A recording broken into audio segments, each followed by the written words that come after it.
రేపు జనవరి 1వ తేదీన మర్చిపోకుండా నిమ్మకాయతో ఇలా చెయ్యండి. రహస్యంగా నిమ్మకాయతో ఎవరైతే పరిహారం చేస్తారో వారికి ఉండే కష్టాలన్నీ కూడా 24 గంటల్లో పోతాయి. అలానే కాకుండా కొత్త సంవత్సరంలో కోట్లు దూసుకొస్తాయని చెప్పొచ్చు. నిమ్మకాయతో ఈ పనిని ఫస్ట్ తిథి రోజున చేసుకోవటం వల్ల అద్భుతం చూడటానికి అవకాశం ఉంటుందని శాస్త్రమే చెబుతుందన్నమాట. కాబట్టి ఏంటంటేనండి, చక్కగా ఈ చిన్న పరిహారాన్ని ఆచరించుకోండి. మీకు ఉండే కష్టాలన్నీ కూడా పోగొట్టుకోండి. సంవత్సరంతో పాటు ఏంటంటే ఈ నెల కూడా మీకు బాగా కలిసి రావడానికి అవకాశం ఉంటుందని అనమాట అండి. కాబట్టి ప్రయత్నించేసుకోండి. అసలు ఈ పరిహారాన్ని ఎలా చేయాలి, ఫస్ట్ తిథి రోజున ఎలాంటి నియమాలను ఆచరించాలో తెలుసుకునే ముందు ఒక చిన్న రిక్వెస్ట్ అండి. వీడియోని చివరి వరకు చూడండి. నచ్చితే లైక్ చేయండి. కొత్తగా చూస్తున్నట్టయితే సబ్స్క్రైబ్ చేసుకోండి. నార్మల్గా ఏంటంటే కనుక జనవరి 1 అంటే 2025 సంవత్సరంలో మొదటి రోజు మనకేంటంటే కనుక విధియ వచ్చిందనమాట. ఇది పరమ పవిత్రమైనది, చాలా శక్తివంతమైనదని మనకు పండితులు చెబుతున్నారు. ఇలా అంటే 1వ తేదీ మనకు బుధవారముతో కలిసి రావటం చాలా విశేషం అనమాట. అటు మనకేంటంటే గనక గణపతిని పూజించుకునే యోగం ఉంటుంది. అలానే కాకుండా లక్ష్మీదేవిని కావచ్చు, మన ఇష్టదేవాలను కావచ్చు పూజించుకునే అవకాశం కూడా ఉంటుందన్నమాట. ఇలా రావటం చాలా మంచిది అని కూడా మనకు వేద పండితులు చెబుతున్నారు. కాబట్టి మీరేంటంటేనండి, ఉదయాన్నే లేచి శుచిగా స్నాన కార్యక్రమాలు చేసుకోవాలి. ఈ రోజున స్నానం చేసే నీటిలో పసుపుని వేసుకొని చేస్తే మీరు పట్టిందల్లా బంగారం అవుతుంది సంవత్సరం అంతా కూడా. ఆ తర్వాత ఇంటిని వాకిని శుభ్రం చేసుకుని గుమ్మానికి పసుపు రాసి కుంకుమతో బొట్టు పెట్టి వాకిట్లో ఖచ్చితంగా ముగ్గులతో మనం ఏంటంటేనండి చక్కగా అంటే రంగవల్లులతో నింపేయాలని చెప్పొచ్చు. ఎవరిల్లు అయితే అందంగా ఉంటుందో, ఎవరి వాకిట్లో అయితే ముగ్గు ఉంటుందో ఆ ఇంట్లోకి లక్ష్మీదేవి తప్పనిసరిగా ప్రవేశిస్తుంది అనమాట.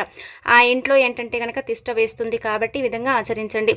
ఆ తర్వాత ఈరోజు ఈ విధంగా ఏంటంటే చిన్న చిన్న నియమాలను ఆచరించుకోవాలి. అంటే కామన్గా అందరూ చేస్తారు కాబట్టి అందరూ మనం చేస్తే సరిపోతుందండి. అనంతరం ఈరోజు స్నానం చేసిన తర్వాత మనము అంటే గ్రీన్ కలర్లో కానీ లేదంటే కనుక రెడ్ కలర్లో ఉండే బట్టలు కానీ ధరించాలి. అలా ధరిస్తే సంవత్సరం అంతా కూడా యోగాలు సిద్ధిస్తాయి. అలానే కాకుండా మంచి శుభ ఫలితాలు కూడా వస్తాయి. మనకు ఎలాంటి ఇబ్బంది అనేది లేకుండా ఉండటానికి ఏంటంటే కనుక ఈ దుస్తువులు కూడా ఒక రకంగా మనకు ఉపయోగపడతాయి అని చెప్పొచ్చు. ఎరుపు అంటే లక్ష్మీదేవికి ఇష్టం. అలానే కాకుండా ఎరుపు అంటే చాలా వరకు కూడా అదృష్టానికి చిహ్నంగా చెబుతూ ఉంటారు. కాబట్టి ఎర్రటి వస్త్రాలను ధరించడం వల్ల మనకు బాగుంటుంది. గ్రీన్ కలర్ కూడా లక్ష్మీదేవికి ఇష్టం కాబట్టి ఆ గ్రీన్ కలర్లో ఉండే బట్టల్ని ధరించడం వల్ల కూడా మంచి ఫలితాలను చూసే అవకాశం ఉంటుందని చెప్పొచ్చు. కాబట్టి మీరు కొత్త బట్టలు కావచ్చు, పాతవి కావచ్చు అండి, ఏవి ధరించినా ఈ యొక్క రంగులో ఉండే బట్టల్ని ధరిస్తే చాలా మంచిది. అలా ధరించిన తర్వాత లక్ష్మీదేవికి నిష్ట నియమాలతో పూజ చేసుకోండి. పూజ చేయటం అంటే ఏమీ లేదండి, సింపుల్గా ఏంటంటే కనుక ముందు గణపతిని పూజించుకోవాలి. ఆ తర్వాత మనం ఏంటంటే ఇలా లక్ష్మీదేవి అంటే పటానికి మన దగ్గర ఉండే పుష్పాలతో పాటు మన దగ్గర ఏవైతే పుష్పాలు ఉంటాయో ఆ సమయానికి అవి అమ్మవారికి అలంకరించుకొని ఆ తర్వాత ఏంటంటే కనుక మీరు ఒక తమలపాకుని తీసుకొని దానిపైన ఏంటంటే కనుక మారేడు దళం పెట్టి దానిపైన ప్రమిదను పెట్టి అందులో నిండుగా ఆవునేతిని పోసేసి 2 ఒత్తులను ఒకటిగా చేసేసి దీపారాధన చేసి ఆ దీపంలో ఏంటంటే కనుక లవంగాన్ని తీసుకొని సంకల్పం చెప్పుకోవాలి. సంవత్సరం అంతా కూడా బాగా కలిసి రావాలి, ఎలాంటి ఇబ్బంది ఉండకూడదు, సంవత్సరం అంతా కూడా అష్టైశ్వర్యాలు కలగాలి అనేసి సంకల్పం చెప్పుకొని ఆ లవంగం ఏంటంటే కనుక ఆ దీపంలో వెయ్యాలి. ఇలా చేస్తే చాలా అద్భుతమైన రిజల్ట్ అయితే మీకు ఉంటుందన్నమాట. ఈరోజు ఆవు నెయ్యి దీపం చాలా శ్రేయస్కరం కాబట్టి ఆవు నెయ్యితో దీపం పెట్టుకోండి. అలా కుదరకపోతే నువ్వుల నూనెతో కూడా పెట్టొచ్చు. కానీ ఆకు మీద దీపం పెడితే చాలా మంచిదండి. అష్టదరిద్రాలు పోతాయి ఆకు మీద దీపం పెట్టడం వల్ల. దీపం దారి చూపిస్తుంది. దీపం ఏంటంటే కనుక జీవితానికి వెలిగిస్తుంది. 1వ తేదీన దీపం పెడితే మనకు చాలా మంచి ఫలితం ఉంటుందని శాస్త్రమే చెబుతుంది. కాబట్టి ఈ విధంగా ఇంట్లో సింపుల్గా దీపారాధన చేసుకోండి. తీయటి పదార్థం అమ్మవారికి నివేదన చెయ్యండి. బెల్లం కావచ్చు, బెల్లంతో కూడిన పాయసం కావచ్చు. ఫస్ట్ తిథి కాబట్టి ఖచ్చితంగా ఏంటంటే కనుక చాలామంది కూడా స్వీట్ చేసుకుంటూ ఉంటారు. మీరు కూడా ఏంటంటే కనుక తీయటి పదార్థం ఏంటంటే అమ్మవారికి నైవేద్యంగా సమర్పించండి, సరిపోతుంది. ఆ తర్వాత దగ్గరలో ఉండే ఆలయానికి వెళ్ళండి. అక్కడికి వెళ్ళేసి ఏంటంటే కనుకనండి మీ ఇష్టదేవం ఆలయం ఏదైనా పర్వాలేదు, అక్కడికి వెళ్ళేసి ఏంటంటే మీరు దేవుణ్ణి దర్శించుకుని కాసేపు గుళ్ళో కూర్చోండి. అలా కూర్చుంటే ఏంటంటే కనుక మంచి ఫలితం ఉంటుంది. కూర్చున్నప్పుడు ఖచ్చితంగా కష్టం భగవంతుడికి చెప్పుకోవాలి. అలాంటప్పుడే భగవంతుడు మన కష్టం వింటాడు, మన కష్టంలో ఉండే ఇబ్బందులను తొలగిస్తాడు. కాబట్టి ఏంటంటే కూర్చున్నప్పుడు మాకు ఈ కష్టం ఉంది, కష్టం పోవాలి, 2025 సంవత్సరం మాకు బాగా కలిసి రావాలని కూర్చోవాలి. కాసేపు సైలెంట్గా ఇలా మనం కూర్చొని మన సమస్య ఏదుంది, మనం ఎలా ఎదగాలి, మనం ఎలా ముందుకు వెళ్ళాలి, ఇవి మాత్రమే గుడిలో మనం ఆలోచించుకుంటే చాలా మంచిదండి. కావాలంటే మీరు ఒకసారి ప్రయత్నించుకోండి. మీరు గుడికి వెళ్తారు కదా, అక్కడ కూర్చొని 2 నిమిషాల పాటు మీకుండే సమస్య గురించి భగవంతుడికి చెప్పుకోండి. మీ భారం దిగిపోయినట్టు మీకు అర్థమైపోతుంది. ఇలా ఏంటంటే సింపుల్గా ఆచరించేసుకోండి సరిపోతుంది. ఇంట్లో ఈరోజు ఏంటంటే గనకనండి గుర్తుపెట్టుకోండి, మీరు ఎట్టి పరిస్థితుల్లో కూడండి అంటే బెండకాయ కావచ్చు, అలానే కాకుండా గోరు చిక్కుడు ఉంటుంది కదా, అలానే కాకుండా చిక్కుడుకాయ, ఈ 3 పదార్థాలను మాత్రం ఎట్టి పరిస్థితుల్లో కూడా తినకూడదు. ఇవి తింటే ఏంటంటే గనక సంవత్సరం అంతా కూడా మనం అప్పు చేయాల్సిన పరిస్థితి వస్తుంది.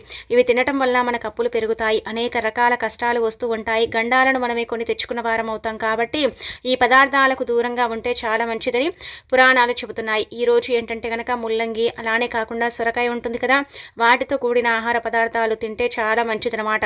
అలానే ఈ రోజున ఏంటంటే కనుక పూజ పూర్తయిపోయిన తర్వాత ఎవరైతే అంటే జాతకంలో ఇబ్బందులు ఉన్నాయి, జాతక సమస్యలు ఉన్నాయి, ఎప్పుడు చూసినా ఏదో ఒక రకంగా సమస్య వస్తూనే ఉంటుంది, మాకు దరిద్రం పట్టి పీడిస్తుంది, 2024 మాకు కలిసి రాలేదు, అంతగా మాకు అనుకూలించలేదని బాధపడతారు కదా, అలాంటి వాళ్ళు ఏంటంటే కనుక కొంచెం అంత బెల్లం తీసుకుని ఆవునేతిని దానిపైన 2 చుక్కలు పోసి ఆ తర్వాత దాన్ని ఏంటంటే కనుక ప్రసాదంగా స్వీకరిస్తే ఖచ్చితంగా జాతక దోషాలతో పాటు గ్రహ దోషాలన్నీ పోయి శాపాలతో మీరు ఏంటంటే కనుకనండి శాపాలతో బయటపడతారు, గండాలను తొలగించుకునే అవకాశం కూడా ఉంటుందన్నమాట.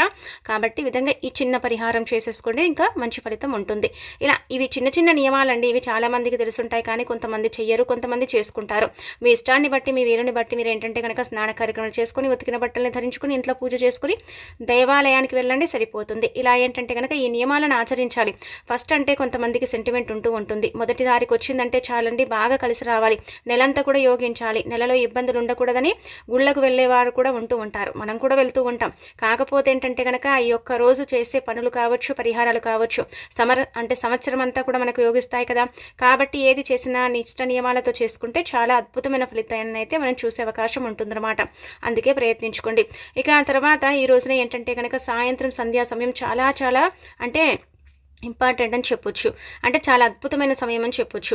ఈ సమయంలో మీ ఇంటి గుమ్మం దగ్గర ఇది ఒకటి చల్లండి. ఇలా చల్లటం వల్ల మీకు అదృష్టంతో పాటు చక్కటి ఐశ్వర్యంతో పాటు అమ్మవారు మీ ఇంట్లోకి ప్రవేశిస్తుంది, అంటే లక్ష్మీదేవి మీ ఇంట్లోకి అడుగు పెడుతుంది, మీకు కావలసినంత ఐశ్వర్యాన్ని ఇస్తుందని చెప్పొచ్చు. కాబట్టి ఏంటంటే గుమ్మం దగ్గర ఇది ఒకటి ఏంటంటేనండి చల్లండి. ఇలా చల్లటం వల్ల మీ ఇంటి పరంగా బాగుంటుంది, మీకు ఏంటంటే కనుకనండి అష్టైశ్వర్యాలు సిద్ధిస్తాయి. దానికి తోడు ఇంకొకటి ఏంటంటే ఇల్లు అనుకూలిస్తుందని ఒక రకంగా చెప్పొచ్చు. ఏమి లేదండి, ఇక్కడ చూస్తున్నారు కదా, ఒక గాజు గ్లాసులో నీళ్ళని తీసుకుని అందులో రోజ్ వాటర్ కానీ అత్తర్ని కానీ ఒక 5 చుక్కలు ఆ నీళ్ళలో కలుపుకోవాలి. ఆ తర్వాత కొంచెం పచ్చకర్పూరం పొడి, ఆ తర్వాత కుంకుమ పసుపు కలిపి మనం గుమ్మం దగ్గర చల్లుకోవాలి. ఇంటి గుమ్మం దగ్గర ఈ విధంగా చల్లటం వల్ల ఏంటంటే కనుక ఇంట్లో ఉండే ప్రతికూల శక్తులన్నీ కూడా బయటికి వెళ్ళిపోతాయి. ఇల్లు మనకు అనుకూలించక మనం ఇబ్బంది పడిపోతూ ఉంటాం కదా, ఇంట్లో ఎన్నో గొడవలు జరుగుతూ ఉంటాయి. ఆ గొడవలకు ఏంటంటే కనుక కారణాలు తెలియక మనం ఇబ్బంది పడిపోతూ ఉంటాం కదండి. అలాంటి వాటికి చెక్ పెట్టడానికి ఏంటంటే కనుక గుమ్మం దగ్గర ఇది చల్లుకోవాలి. 1వ తేదీన మనం ఇలా చల్లుతున్నాం కాబట్టి మనకైతే మంచి జరుగుతుంది, మంచి ఫలితాలు అయితే ఉంటాయని చెప్పొచ్చు. కాబట్టి ప్రయత్నించేసి చక్కగా ఫలితం పొందండి. ఇది మూలల్లో గదుల్లో అలానే కాకుండా ఇంట్లో కూడా చల్లుకోవచ్చు. ఇక ఆ తర్వాత వచ్చేసి నిమ్మకాయ పరిహారం అనేది చేసుకోండి. ఇదేంటంటే కనుక సాయంత్రం సంధ్యా సమయంలోనే చీకటి పడే సమయంలో చేసుకుంటే చాలా మంచి ఫలితం అయితే ఉంటుందన్నమాట. ఆ ఫలితాన్ని చూసి మీరే ఆశ్చర్యపోతారు, మీరే ఆశ్చర్యానికి గురవుతారని మనం చెప్పొచ్చు. కాబట్టి ఒక నిమ్మకాయని తీసుకోండి. నిమ్మకాయ ఏంటంటే కనుక పసుపు కలర్లో ఉండాలి, అలా ఉండే నిమ్మకాయని తీసుకోవాలి. కష్టాలను పోగొట్టుకోవాలి, నెలంతా కూడా యోగించి సంవత్సరం అంతా కూడా అద్భుతంగా ఉండాలి అనుకునేవారు తప్పక ఏంటంటే కనుక రహస్యంగా ఈ పరిహారం చేసేసుకోండి, సరిపోతుంది. చాలా మంచి రిజల్ట్ వస్తుందన్నమాట. ముఖ్యంగా నిమ్మకాయతో ఈరోజు మీరు దిష్టి తీసుకుంటే సంవత్సరం అంతా కూడా దిష్టి దోషాల నుంచి మీరు బయటపడతారు. అందుకే మీరు ఏం చేయండి అంటే కనుక దిష్టి పోవాలంటే నిమ్మకాయని తీసుకొని ఇలా 4 భాగాలుగా కట్ చేయండి. ఇలా 4 పచ్చలుగా నిమ్మకాయని కట్ చేసిన తర్వాత అందులో అరస్పూనంత కుంకుమ, అరస్పూనన్ని ఆవాలు పోసి మనం ఏంటంటేనండి చక్కగా తల చుట్టూదా 11 సార్లు తిప్పి ఆ నిమ్మకాయని పడేయాలి. ఎక్కడ పడేసినా ఏం కాదు, మంచి ఫలితం ఉంటుంది. మనకు ఉండే దిష్టి దోషాలన్నీ కూడా తొలగిపోతాయి. మన ఎదుగుదలని చాలామంది కూడా ఓర్వలేకపోతూ ఉంటారు కదా, అలాంటి ఎదుగుదల ఇంకా ఎదగడానికి, అలానే కాకుండా ఎదుగుదలలో ఇబ్బంది లేకుండా ఉండటానికి, మనకు కొన్ని ఇబ్బందులు అనేవి తొలగిపోయి దిష్టి దోషాల నుంచి మనం బయటపడటానికి అవకాశం ఉంటుంది. కాబట్టి ఈ విధంగా ఏంటంటేనండి ప్రయత్నించండి, చాలా మంచి రిజల్ట్ అయితే వస్తుంది. ఆ రిజల్ట్ని చూసి మీరు ఆశ్చర్యపోతారు. నిమ్మకాయ కదా అనుకోకండి, నిమ్మకాయకు అతీత శక్తి ఉంటుంది. నిమ్మకాయతో చేసే పరిహారం ఎలాంటిదైనా సరే తప్పకుండా ఫలితాన్ని ఇస్తుంది.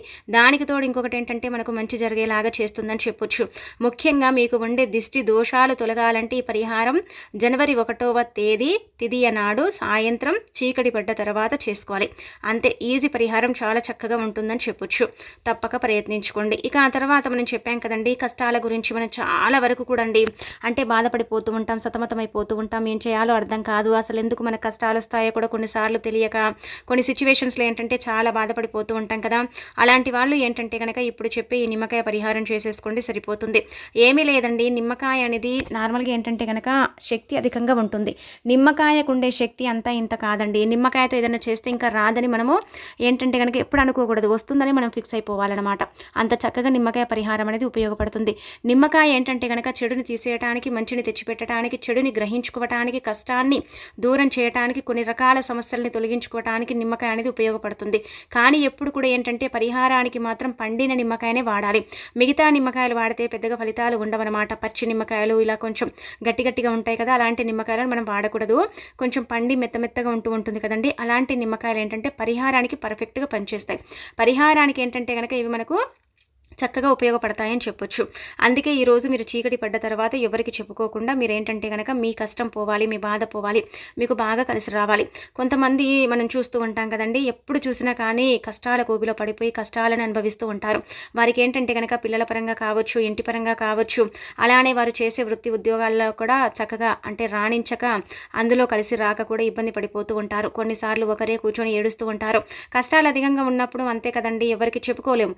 చెప్పుకుంటే నలుగురు చూసి నవ్వుకుంటారేమో, మన కష్టాన్ని చూసి ఎలా చేస్తారేమో, మనకు అంటే మనం చూసి చాలా వరకు కూడా నవ్వులపాలు చేస్తారేమో అని మనమే ఒక్కరమే కూర్చొని ఇబ్బంది పడుతూ ఉంటాం కదా. కానీ అలా కాకుండా ఈ జనవరి నెలంతా కూడా మీకు డబ్బు బాగా కలిసి రావాలి. సంవత్సరం అంతా కూడా మీకు అద్భుతంగా ఉండాలి. సంవత్సరం అంతా కూడా మీరు పట్టిందల్లా బంగారం లాగా మారాలి, ఇబ్బంది ఉండకూడదు అని అనుకున్న వారు మాత్రమే చెయ్యండి. కానీ ఇదేంటంటే కనుకనండి రహస్యంగా చేసుకోవాలి. అంటే మనం చేసామని ఇతరులకు చెప్పుకోకూడదు. కొన్ని పరిహారాలు మనం ఎప్పుడు చెబుతాం కదా, ఇతరులకు చెబితే అవి పనిచేయవు, వాటి వల్ల పెద్దగా ప్రయోజనాలు ఉండవు. కాబట్టి ఎవరికి చెప్పకుండా మీరేంటంటే చేసేసుకోండి, సరిపోతుంది. చాలా ఈజీ పరిహారం, మీరే ఆశ్చర్యపోతారు. మీరేం చేయండి అంటే కనుక ఒక నిమ్మకాయని తీసుకోండి, ఇలా పండి ఉన్న నిమ్మకాయని తీసుకోండి, పసుపు కలర్లో ఉన్నది తీసేసుకొని సంకల్పం చెప్పుకోండి. సంకల్పం చెప్పుకున్న తర్వాత ఆ నిమ్మకాయని ఏంటంటే కనుక మీరు అంటే ఎడమ చేతిలో పట్టుకోవాలి, గుర్తుపెట్టుకోండి. కుడి చేతిలో ఇలా పట్టుకోకూడదు, ఎడమ చేతిలో మాత్రమే పట్టుకోవాలి. అలా పట్టేసుకొని సంకల్పం చెప్పుకొని ఆ నిమ్మకాయని తీసుకొని మీరు ఏంటంటే వేప చెట్టు కానీ రావి చెట్టు కానీ ఈ రెండు కూడా ఏంటంటే కనుక దేవతా వృక్షాలుగా పరిగణిస్తారు. ఈరోజు ఈ రెండు చెట్లకు కూడా అతీత శక్తి ఉంటుంది. అంటే ముఖ్యంగా ఈ చెట్లు ఏంటంటే కనుక ప్రకృతి అనుగ్రహాన్ని అంటే తీసుకొని ఉంటాయి. ఎక్కువ ప్రకృతి అనుగ్రహం అయితే మనకు వేప చెట్టులో ఉంటుంది.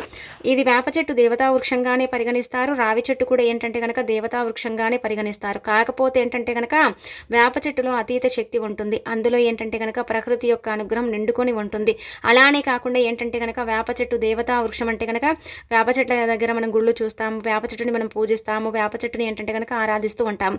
అలానే రావి చెట్టుని మనము చెయ్యమండి, పూజించమండి అంటే కనుక అది కూడా పూజిస్తాం. కానీ ఈ పరిహారానికి ఏంటంటే కనుక వేప చెట్టు అనుకూలిస్తుంది. ఒకవేళ వేప చెట్టు దగ్గరలో లేకపోతే రావి చెట్టు దగ్గరికి వెళ్ళవచ్చు అనమాట.